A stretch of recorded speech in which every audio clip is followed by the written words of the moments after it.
La souffrance est une réalité inévitable dans la vie chrétienne. Être unis à Christ par l'Esprit qui habite en nous ne nous épargne pas la souffrance. Mais fort heureusement, il y a aussi autre chose qui nous attendent. Paul exprime cette idée dans Romains 8, verset 18.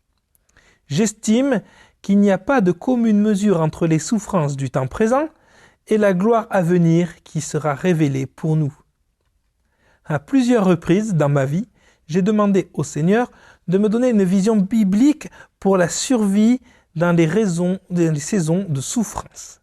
Il a toujours répondu à cette prière, pourvoyant le pont biblique qui permet que je traverse les épreuves sans pour autant perdre de vue l'espérance de l'avenir qu'il en réserve pour moi. Si nous voulons une vision biblique pour survivre à la vie dans ce monde, avec toutes ses difficultés, ses rejets, ses misères, alors nous devons nous accrocher à la vérité de Romains 8, versets 18 à 25.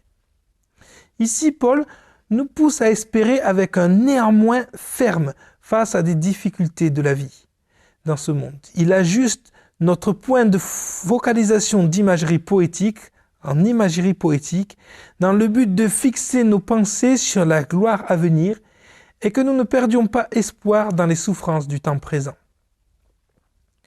Ce passage peut être divisé en 3 parties centrales. Au verset 18, qui résume l'idée principale du passage, Paul nous présente l'image d'une balance.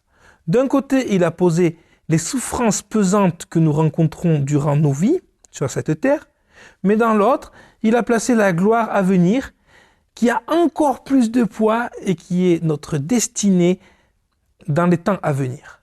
Voilà une image poétique d'une grande puissance. Notre gloire éternelle pèse beaucoup plus dans la balance que nos souffrances temporaires. Puis Paul donne 2 exemples d'attente impatiente. La création elle-même et les enfants adoptifs de Dieu.